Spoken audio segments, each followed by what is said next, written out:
Magandang araw mga idol. Meron tayo dito, Mio Soul i 125. Ang issue niya, hindi nagkakarga ng baterya. Kaya dumating to hinahatak na lang. So ang nakita ko, ito, yung charger niya iba na. Naka-replacement siya ng crayon na 5 wires. So pwede naman to. Kaso lang mas mabilis kasi bumigay, yan nasunog oh. Tapos di pa nakakonect yung black wire, yung controller niya para sa baterya, sa charging system. Kaya siguro nagka-problema.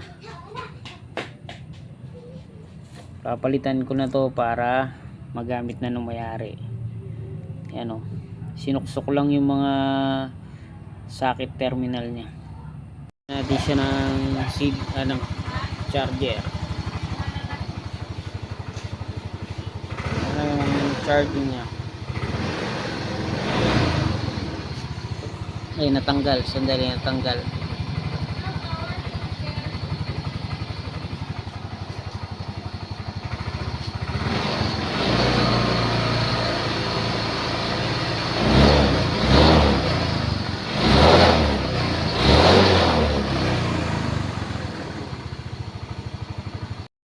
Ito mga idol, nilagyan natin siya, sinubukan natin siya pang Sniper 150 ang nilagay natin charger. Ayan o. Ayan, nag-iiba yung tunog o.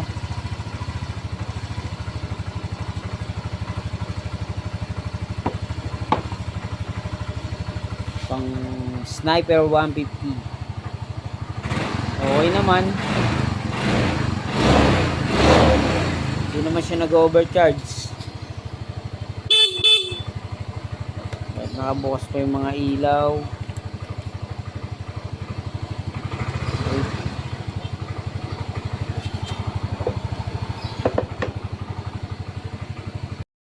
Ito mga idol, konting kaalaman lang oh. Mio Soul i 125. So warang available na charger. Nilagyan natin siya ng pang Sniper 150. So parehas naman sila nung pattern ng ng wire. So umaandar naman siya, hindi naman siya nag-overcharge, kaya goods to. Pwede to siya pamalit.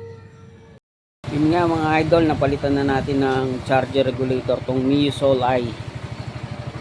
Ito na yung reading nyo, naka minor lang yan.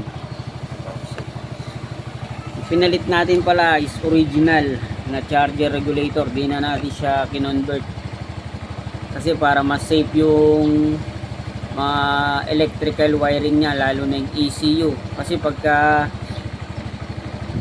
kinonvert to tapos na overcharge, pati yung ECU maaapektuhan, yung fuel pump, yung mga ilaw mapupundi pag nag overcharge.